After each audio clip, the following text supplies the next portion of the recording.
And now we are taking another trip to London to speak with the team behind a podcast that you may have heard of called The Comb. Kim, Chakanetsa, Mary, and Esther are the team behind the podcast The Comb that is tackling topics that are taboo. They often do a very good job of being able to highlight stories from communities, but stories that are considered very taboo. And so they're here today to share with us how they go about handling sensitive topics, for example, where they need to protect the identity and the safety of their guests, how they go about researching the topics such that they can be champions for these communities, but maintaining their safety. And like we said earlier, Africa Podfest is all about collaboration, all about mutual respect, all about spreading good energy. And so I'd like to welcome Kim and your team to share with us more about how you go about taking on taboos as you produce The Comb. Welcome to this session. I'm Kim Chakanetsa and I present The Comb, which is a BBC World Service podcast. Now, a bit of background. We launched in July 2020 and our name is like our name. We're all about combing the continent for stories that matter and unpicking a single story each week. We cover an enormous breadth of stories, from looking at the growing conflict around sand and the difficulty of renting as a single woman in Nigeria. Now, a common thread in the 50-plus episodes we've done to date is a desire to explore stories that are often overlooked, ignored, or deemed taboo. That's why I'm especially pleased with this year's theme, which is Podcasting is Freedom, because the podcast has given us the space and freedom to explore difficult and sensitive topics. So today we're going to be talking you through how we as podcasters have approached these delicate subjects, the challenges, opportunities, and the lessons we've learned along the way. To talk about this, I'm joined by two colleagues, Mary and Esther. So let's get them to introduce themselves. So hi, I'm Mary. I've been on The Comb since the start with Kim. I'm the producer and I also do the sound design, which is the music and sound effects. I'm also joined by Esther. Hi Kim, thank you so much for having me. And like you said, I'm Esther Ogola, and I'm one of two of BBC's Women's Affairs journalists in Africa, and I'm based in Nairobi, Kenya. But really, I cover stories all over Africa. And so my role is to amplify stories and issues affecting women and how they're impacted by them. Brilliant. Now, I want to start with an episode that went out during our second season. The episode was titled Abortion, Breaking the Silence. And I'm going to start by playing you the opening of the episode.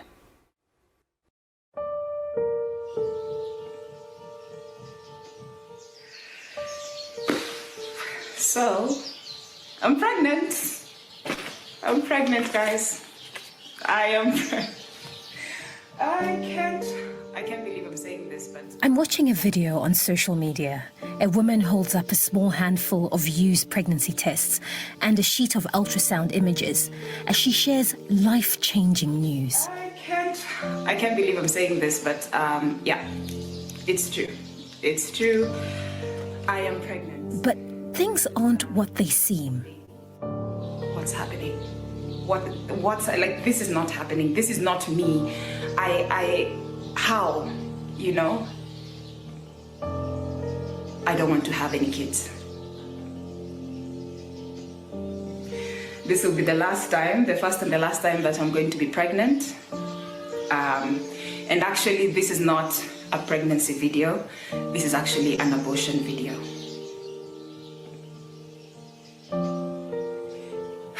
So right now, how am I feeling? I'm scared.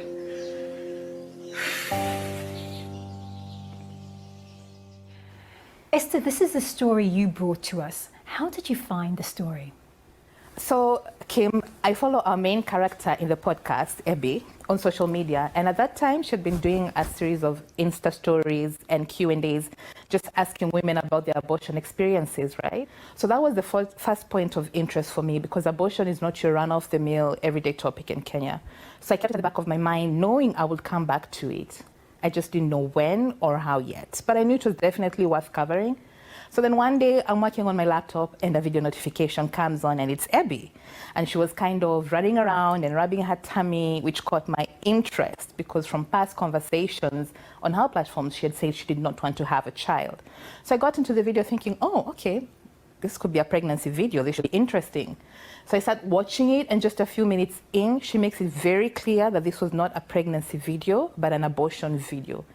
And that statement jolted me in so many ways, I cannot even begin to describe it, Kim. And it was then that I knew it was time to do the stories. And just to elaborate, so for those who haven't listened to the podcast, what Abby does in the video is to give a very, very detailed account of her journey from how she found out, the emotions, the shock, the fear, because, as we heard, her voice cracks and she breaks down at some points in the video. She also gives a very, very visual explanation of the entire process, from the counseling to getting the medication, preparing for the process, and even how her body responds from nausea, excruciating pain and bleeding, and so on. And just explain, Esther, how unusual was it for you to be seeing something like this? So it was very, very unusual, Kim, because what Abby did, she completely flipped the script. What she did was to kind of lift the veil and give everyone who watched that video a glimpse of probably what thousands of women with an intended pregnancy go through, but never really have a chance to express or work through, or if they do, chances are they did it alone. And this is why. Abortion is a very polarizing topic, regardless of which part of the world you come from. And in Kenya, it is restricted. So a woman can get it in case of emergencies, if she's a victim of rape and other forms of sexual assault, in case the life and the health of a woman is in danger, and if any other law allows. Outside of these parameters, anyone who has procured an abortion or helped procure one could face jail time. But there are also religious and cultural attitudes that come in, including stigma around the topic. So people don't really talk about it. And despite Kenya being a secular country, Kenya is deeply religious, and so it is seen as a sin. On top of that, our society still thinks motherhood is a woman's highest achievement or accolade. And so women who've had abortions are also seen to be damaged or promiscuous. So if one was to be exposed, they could become social pariahs. Also, the fact that some of the final decisions solely depend on medical professionals, some of whom also have their own biases, has meant women have not had timely access to abortion services. This, however, doesn't mean abortion doesn't happen. It just means it's happening, but under very unsafe circumstances. So Esther, talk me through how you put the story together. So when Mary and I met, we were discussing another story altogether. This didn't come up until towards the end of our call, and this is because I had previously approached people about this story, and there were a lot of conflicting responses to it. Everyone I spoke to, at least we all agreed, first of all, that it was graphic. Some were cautious because, like I said, abortion is restricted in Kenya, so the immediate thought was, it's complicated. So anyways, I was speaking to Mary, I mentioned that I had this story and that I was trying to sort of hawk it around, but I wasn't really getting anywhere with it. So Mary thought it was very interesting, and she told me to send over everything I had and we'd figure it out. And here we are. Mary, as lead producer on the story, what were some of the editorial issues you had to think about? So the first thing obviously is balance. So although, as we're talking about being a podcast, we've got all this kind of extra freedom in terms of our form, in terms of the time that we can take to explore difficult stories like this, we still, the Comb, are the BBC. And as such, we always have to be neutral, we always have to be balanced. So whereas another podcast might approach a subject like this, where they have a really clear viewpoint, they might even be campaigning, for a particular side of the abortion debate, that's not us. We're never going to be campaigning, we're never going to be pushing a particular perspective. So in this case, we know that abortion is a really contentious issue. It's not just that abortion is illegal in most cases in Kenya, but it's also very controversial and actually quite upsetting to a lot of people, including people that listen to us. So we need to really respect that. But then talking to Esther, it was really clear that whatever the law says, whatever society believes, we've got something hugely significant going on the ground. A huge number of women and girls are affected by this, whether that's in secret or not, and that deserves our coverage. Absolutely, Mary. What you said is very true. As journalists, it's our duty to tell untold stories, those silenced and those seen to be too sensitive, and the impact they have on people's lives. And with this particular story, the impact on women and girls is so monumental because women and girls are dying by the millions from unsafe abortions. And this is according to the World Health Organization. Unsafe abortions continue to be among the leading causes of maternal deaths. And in Kenya, it is the leading cause of maternal deaths for women between the ages of 15 to 19 years. This is also according to another Biomed Central report that was released in 2020. Unsafe abortions also cost Kenya over 500 million Kenya shillings, which is just over $6 million US. And yet, as a country, we're not talking about the impact that this continues to have, despite the fact that silence, legislation, and stigma have not been effective deterrents. For those people who've not listened to the episode, and I highly recommend you do, talk me through how you went about telling these stories, Mary. So the focus of the episode was on the fact that abortions are happening, whether legal or not, but often they're being done unsafely, and that's in part due to the taboo around the subject. So we wanted to tell two abortion stories, one where it sort of goes right and one where it goes wrong. So the stories that we told were, firstly, Ebby's, who Esther talked about.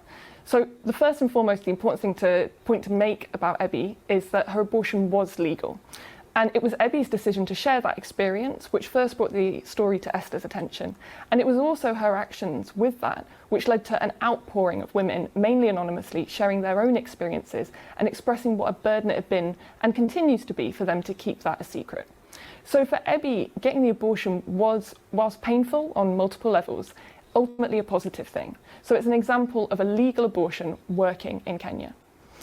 Then we had Anne, who shows us a completely different situation and a different outcome. Worth noting that's not her real name. We made her anonymous for her own protection.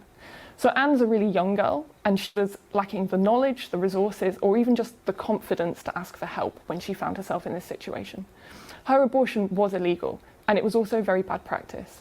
It came too late in her pregnancy, it wasn't facilitated by a doctor.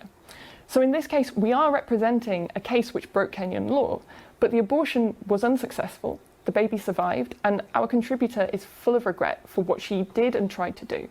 So her case is a perfect example of the point that Esther makes about a lack of education and resources putting people like Anne and her baby at extra risk. So then there was always going to be a question over whether we should have another guest, someone who is explicitly anti-abortion.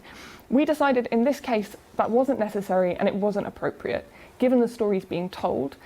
This isn't, for us, an episode that's a debate over the rights and wrongs of abortion. It's a story about what is currently happening. So instead, we decided to reflect those points of view by having a chat between our presenter and our reporter. Contributor safety is something we always think about. You can have the most compelling story in the world and the best access, but it's never worth someone getting hurt. And it's particularly sensitive in cases of taboos. So I want to talk about how we approach the issue of safety with a couple of other episodes that were particularly sensitive. Now, one of the issues we looked at in our third season was revenge porn, or image-based sexual abuse, as some prefer to call it. I interviewed two women who had their images posted online without their consent, and it was a deeply traumatic experience for them both. There was Desire and there was Quinta. And they had spoken out before about it. So my safety concerns were around what it means to retell the story, to reignite it on a different platform to a potentially different audience. What is the duty of care that we have? And it's easy to think that, oh, they've spoken about it before, they're willing to talk, but it's not as simple as that. I'm going to play you a clip of Quinta, who was a student when her images were published online against her will. People had now seen me with the nude pictures and the videos, and then now here I was back in the village, embarrassed, humiliated. I feel like I was like cursed because I had brought a lot of shame to my entire family. There are people who still don't feel comfortable associating with me, and it was so embarrassing. If I'm sent to the market, I would still not be okay to go because I still get to be called names by border guys. I still get to be, humiliated and called all sorts of names, and it was so bad because I would find myself going to the market and crying back home. You can probably tell from that clip that this is still something that Quinta finds difficult to talk about. And so from the get-go, it was making sure that she understood the parameters of the interview, that I wasn't going to spring any surprising questions, and we had a good pre-briefing discussion, and she was aware of any aspects of the interview that might be particularly sensitive or that she would prefer not to discuss. We're also ensuring that she was fully aware about the potential consequences of the interview. By putting it out, you might have that person saying, you might have other people saying that, oh, well, why did she pose? Why did she do that? And you don't want your contributors to be caught unaware. So it's just checking in with them once their episode has gone out. Mary, let's talk about another episode that we worked on, which was also very sensitive. So we had an episode called A Child Like Mine. It's about a group of parents who have children who have come out as LGBT+. This was the most severe threat imaginable. It's an extremely hostile environment in Uganda, and gay rights activists have actually been killed previously. There were legal concerns, but also extra-legal concerns because there have been extrajudicial attacks on people. Also, this is a new group. They had never told their story to anyone before, so we had an enormous responsibility to get it right. So we had a safety advisor who was involved with us from before we even agreed the interviews. It wasn't just, we quite often suggest to people they be anonymous, but this was also about a question of how to safely carry out those interviews in the first place without attracting attention to our contributors. So we picked a safe place where we could do the interviews. We had safe transport. We had a pickup spot where they wouldn't attract attention. It wasn't near their home. We also had a Ugandan producer who worked with us. We weren't able to name her in our credits because they could trace who we were working with from that. So she was present, making sure things like our translation were okay journalistically, but we also had a counsellor from the organisation checking things like the language that we were using to make sure that we were protecting the people that we were talking to and the language that we used. An important thing, so when it came to anonymity as well, just changing the name wasn't enough in this case. We revoiced our contributors so you couldn't recognise their original voice at all. So there's a clip that we can play now that where you'll hear an actor reading out the words that were said by our contributor in our interview. One of those inaugural members is Rita. She spoke to us in Luganda via a translator. We've changed her name for her safety, and her words are being spoken by an actor.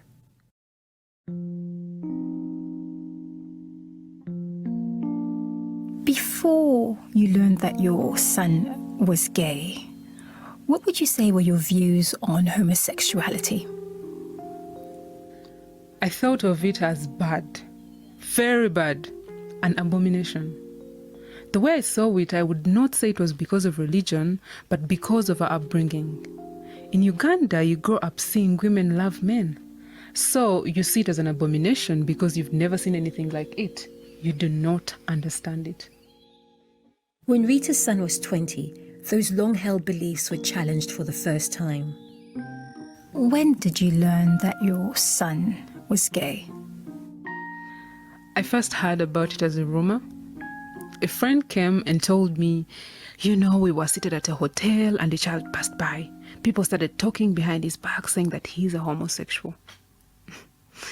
When they told me, I said, that's just people talking. I said, that's just people talking, and then went back into my house, into my bedroom, and kept saying to myself, it is not true.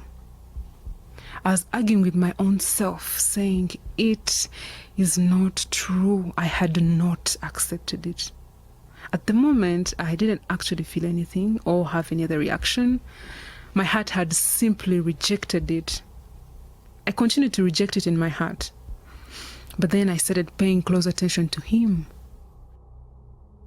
Once it became clear that he was gay and you knew for sure, did it change how you thought of him?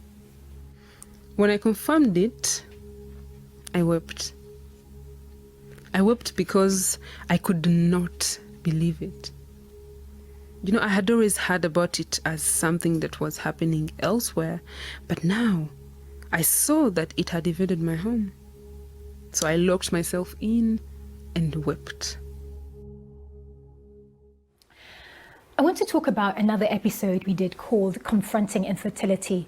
Now, this is a topic we'd been looking to do for some time, but it's one of those things that we wanted to make sure if we did it, we wanted to include male voices because you don't often hear them when it comes to the conversation around infertility. But it was very hard to find anyone to speak. Now, Esther, I know this is something you can probably relate to, trying to track down reluctant contributors. I mean, Kim, I completely understand how long-winding and sometimes frustrating it can be to get the right contributor, and not just the right contributor, but a willing contributor for a story. So in a topic, again, as taboo as this, my experience has been one that has been met with a lot of closed doors. And in instances where I've had a ray of hope, it's usually the wife who would open up and say, you know, we are struggling with this, and my husband is infertile, but he will not come on board to discuss it. But you obviously had better luck than myself. So kudos to you for getting a voice to shine a light on this very sensitive and important topic. Well, I searched high and low, and I cast the net very, very wide, but no one wanted to speak. But, you know, after many emails and calls, I eventually was able to find somebody. And when I was trying to make this offer, I was, you know, saying to people, we can make them anonymous, we can revoice them. And eventually what it came down to was a clinic in Cameroon. A doctor I spoke to there put me in touch with one of his patients, H. We're calling him H, we didn't obviously use his name, and he was great. And when we actually came to the interview, he wanted to use his real name. But in the end, after speaking to our editorial policy team, we decided not to. I'm going to play you a clip first and explain why we chose not to afterwards. So when I decided to try again, the second attempt, we realized that it will be complicated to get pregnant. Then I had two possibilities, either to do a biopsy or opt for a sperm donor. So I discussed with my urologist, and we agreed that the sperm donor was the most suitable option. Well, it was quite tough decision to make, especially for me. I had never thought of it. It was difficult, really difficult to make that decision. You tell yourself that despite all the efforts, you are not getting the desired outcomes. How would my wife react? There is this news. It's really thanks to her that I managed to finally make the decision. This, however, we kept strictly confidential. Now, over the course of the episode, H revealed various family issues and tensions around his inability to conceive. And as you heard, he opted to use a sperm donor. And this is obviously sensitive information. And there was the concern that he might change his mind later in terms of using his name. And so we chose to take out any identifying details, and we revoiced him completely. And for me, the episodes we've spoken about highlight the joy of the podcast medium, because it allows us to take on taboos and open up a window into a world that's rarely seen or heard, and it allows for some really powerful testimonies, which we hope help others. So thank you for listening to our panel, and now we're going to get ready to answer some of your questions with Mary and Esther.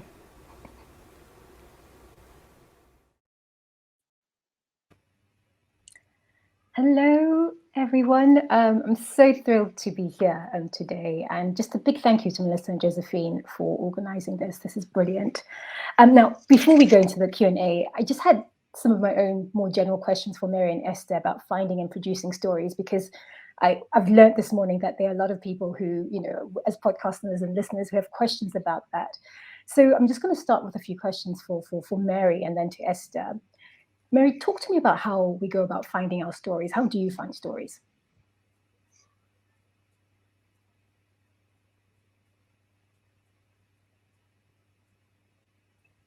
Can you hear me? Sorry. So obviously we have to kind of cast the net as widely as possible and look at every kind of source.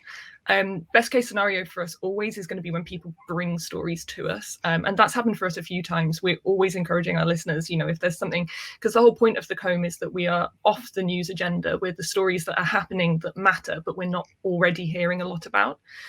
So for a couple of our stories, a story about job scams, a lot of people asked us for stories about mental health, about identity, that sort of thing. Those have been great for us. Otherwise, when we're kind of looking around, it's always about what are people talking about online? What are our colleagues across the continent seeing on the ground? And sometimes it's just even about just reshaping, you know, looking at a story from a different angle. So something that's already in the news, something like, for example, you know, figures being released on how many people are missing in the continent, sort of sparks us to go, wow, what's that like? And then we sort of, you know, zoom in on a particular family's experience with something like that. So yeah, we look everywhere, but if anyone has stories, they should bring them to us. Esther, tell us about how you go about it. I mean, of course, on top of everything that Mary has added, my personal favorite is WhatsApp groups. You know, because like that's where moms chat, that's where like girlfriends chat. It's very personal, you know. And so I try to get into as many WhatsApp groups as I can, just to see what people are talking about, and especially women, because that's where really most of my work concerns, and intersectional issues that also affect women. I also want to say social media is another favorite of mine, because traditionally women and young people don't have a lot of spaces where they can express themselves. Social media is a great place to come and find, like we mentioned, silenced voices, marginalized voices. So I'm constantly trolling. And then networks. I mean, when you publish a story, keep your networks, talk to them. What are they hearing? Can they connect you to another people? And so by the end of it, you have like this giant, like, like you're like a spider with your legs all over the place. And you have a pulse on sort of a lot of things that are happening on the ground. I love that point about networks. I think it's really important, because I think it's because it takes work. So I think sometimes we forget to do that. So I think that's a very good point. Let's talk about challenging projects. Esther, what would you say has been your most challenging project? My work is my most challenging project, Kim. Because, like I said, it's trying to bridge a gap of centuries and years of erasure of women in media and telling their stories. So, I'm constantly asking myself, am I doing enough? Am I amplifying the right narrative? Are the women in Africa feeling seen? Right? But if I was to pick a particular thing lately, let me not say lately, but I want to say FGM is a topic that is really close to my heart, because once I started doing stories on it, it's a bit like society or the world has become desensitized to it. Right. And a lot of girls and women are still affected by FGM. And the thing with girls is that obviously we're very big on consent. So you have to go through the guardian. But unfortunately, sometimes the guardian is the perpetrator. So trying to find the story and to bring it out, like we said, with all the parameters that we've mentioned, we mentioned consent, duty of care, editorial issues, it can be, it can be quite a hill. And a lot of times when I'm doing FGM stories, they can even take up to a whole year just to do, because you're constantly building trust with the people you're covering, because again, the topic has so much stigma. Right. So you sort of, it's sort of like handling a baby. You have to call, how are you? You have to check in, how you're doing. Are you still comfortable for us to continue? If they want to change something along the way, then, you have to bring it back to the editor. We want to change this and stuff like that. So yeah, it's a topic that continues to we're always trying to amplify it. We're always looking for ways to amplify it in a way that will catch the world's attention and continue to give it the attention it deserves in order to continue saving so many girls, especially during a pandemic like now. Yeah, right. And we should just say, Esther, we've just used the acronym FGM, but it's obviously female genital mutilation, in case anyone's unsure. Yeah. And Mary, so what topic has made you pull your hair out and beat your chest? Which particular project? I mean, a lot of them. Well, I mean, we've already talked about the importance of welfare of contributors, and a lot of that is about, protecting identity. It's about sensitive handling. But actually, a really important element of that as well is our duty to the truth and making sure that we absolutely understand the facts of the story that we're telling. And a story where this was sort of harder than usual was, we had an episode, it's called Tigray Separated by Silence. It's an episode we did right near the beginning of the Tigray conflict. And it was sort of about diaspora around the world who could no longer communicate with their families, back in their home country, not knowing, going weeks without knowing what had happened. And what was really tricky at that time was that, I don't remember, but sort of all comms out of Ethiopia had become really, really compromised. It was difficult to kind of know what was happening on the ground a lot of the time. And so the stories that our contributors were telling, we really needed to be sure that we could verify that their stories were true. But it was very difficult because the actual overall picture of what was happening was difficult. And it was also a very tense time online in particular. You know, there were a lot of claims of fake news and that the stories that people were telling were, you know, just propaganda and were false. So that was something where we had one of those contributors in particular was telling the story of what her mother had gone through. Hugely traumatic story. But sort of quite specific. You know, she had been trapped, she had fled, you know, she had been involved in violence. And it was kind of, you know, it goes against your instinct when someone's sharing such an emotional story with you to be going, you know, give me the date, give me the time, give me the location, you know, like really, really kind of grilling them for that.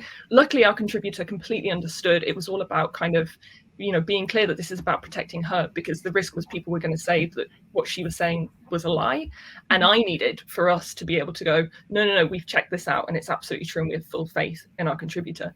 So for that, we're lucky because, you know, being the BBC, we've got news teams. So we have the trickier service. We have colleagues that are across this. And I spent quite a long time with one of our excellent colleagues, sort of going through and cross-matching from all the stories he was receiving from people and sort of checking that locations and dates made sense. And eventually we were able to get to a point, not at first, but eventually we were able to get to a point where we said, actually, yeah, all of this makes sense. We're confident we can run with this. Yeah. Well, thank you for all the comments coming in. Laura, thank you. That's very kind. And Marianne as well, thank you. And Tanya, please do listen. Now we have a question from Dr. Stephanie Hayden. She says, I know the show tells taboos, but is there any topic that's off limits? We have a topic here in the US that's hard for many to handle, slavery. Okay. I think it's a very good question, this. And I would like to say off the bat, nope, there's no topic that's off limits. But of course, the truth is, I think certain topics are very, very complicated and very nuanced and very difficult. And so I think for us, the privilege of us not being a daily show is that we have time to think about ways into a story. Like, we take quite a lot of time to think and we discuss how we approach stories. And I think, you know, when a topic is very kind of fraught, I think sometimes the way to do it is try to find an angle that is slightly different, an unexpected angle. So people who feel that they know the story might be surprised. So we take a lot of time in finding our contributors. We do a lot of, we call briefing calls, where we'll speak to many people, and not all those people will make it into the episode, unfortunately, but sometimes just talking to them helps us move the story along. So that helps to sort of shape us. So for us, it's really about finding different ways into a story that will pull people in, people who might think that they already are very familiar with the story. And it's difficult. So yeah, I'm going to go with the answer that there's no off limit on it, but they are tricky topics. Please, Esther, jump in. Yeah, I was going to add that just to understand how taboo this is, because BBC has so many arms, and so sometimes we'll do stories, and then we have partner networks in different countries. Stories like abortion, stories around the LGBTQ community cannot and will not be aired by those partner stations, which just highlights what we're talking about today, that podcasting is freedom.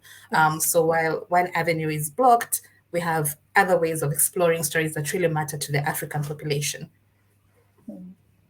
And we have a lovely comment from Namchega about your work, Esther, saying it's so true about stories around FGM. There was a point where stories around FGM were everywhere, but now you'll see one every once in a while. Yeah, so I'm so glad that people like you, Esther. Now,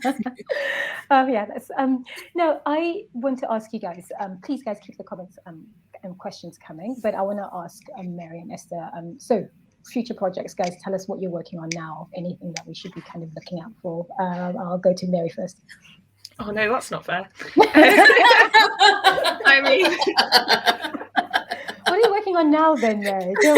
Right now, I'm trying to get together next week's episode. So well, tell us about that. Okay, I'll talk about that. So we've got a two-parter coming up, which is something that we've only done a couple of two-parters before, and so anyone who's heard our two-parters and has any kind of thoughts on it, it's definitely a kind of like learning process for us for how to kind of effectively tell our stories over 2 episodes.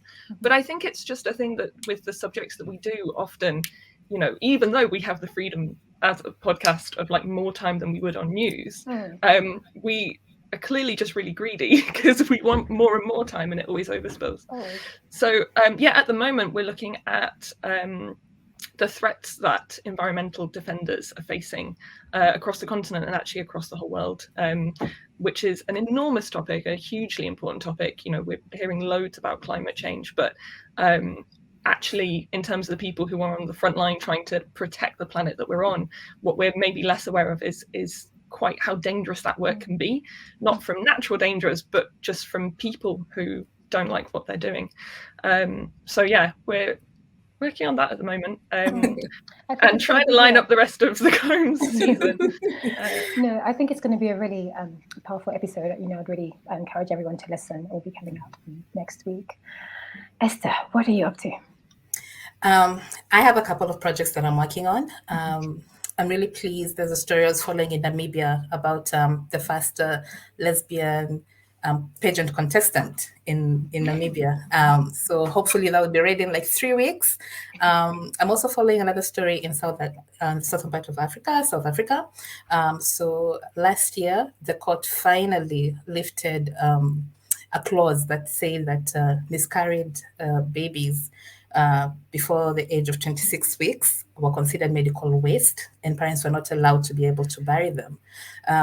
So it was lifted, and now parents can have access to the remains and just give their babies a dignified burial, or just have last rites for them and with them. So it's also a difficult project because miscarriages are not something people easily talk about, like for a lot of women. And so, like you said, sometimes it's just sort of building the trust and hoping that people will share, because we know it's a topic that affects so many women worldwide. It resonates across board. And then we have elections in Kenya, so obviously we're covering everything. But again, my focus is women and elections. So yeah. Oh, we have a question here. Thanks, Esther. We have a question here from Shandaza who says, have any stories affected your mental state where you've had to take a step back? That's a very good question, Des. Okay, I know Esther's going to have lots to say.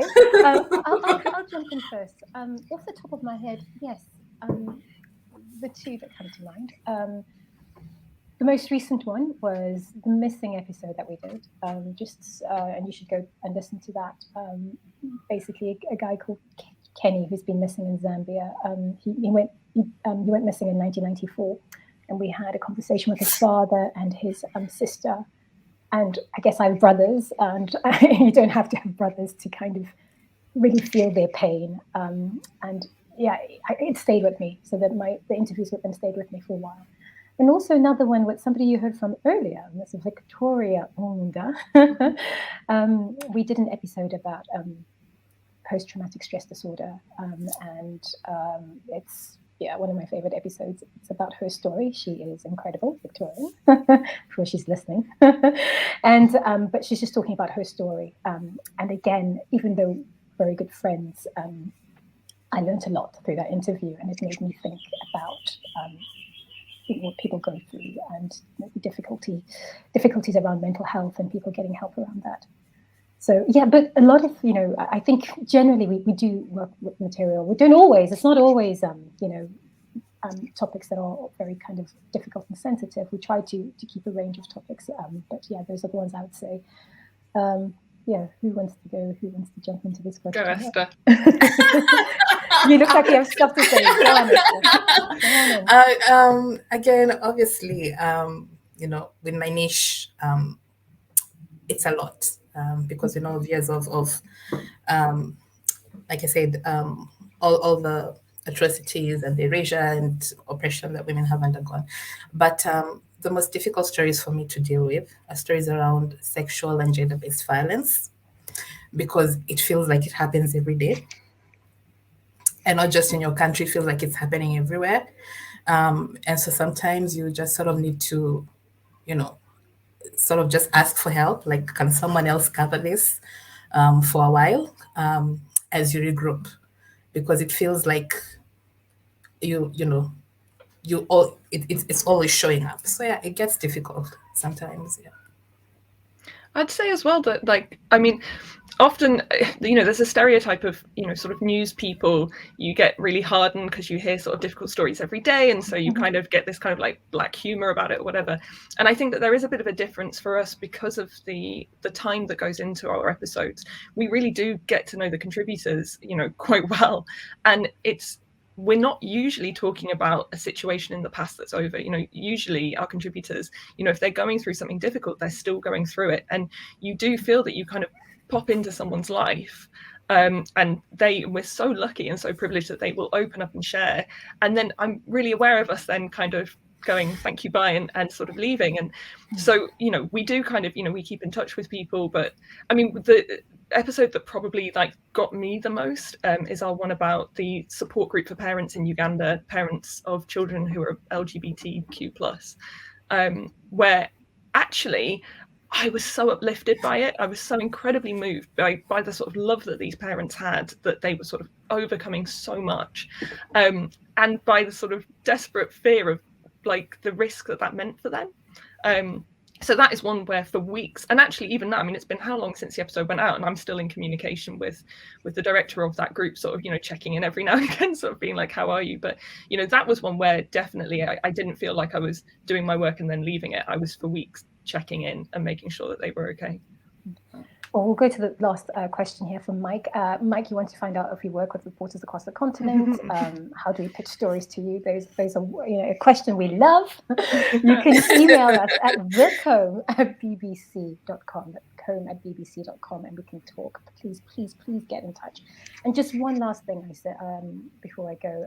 We are going to be in Nairobi from the 8th until the 21st, and would love to meet people. Again, I'll give you that email, thecomb@bbc.com. I don't know if we can arrange a meetup. I don't know what we'll be doing exactly, but so email me and we'll make a plan. And just one last thing before I go, I do want to say thank you so much to Melissa and Josephine for arranging this wonderful event. I think it's such a fabulous opportunity to be meeting other podcasters. I know it can't be easy. It's a lot of logistics, but you both look fabulous, by the way.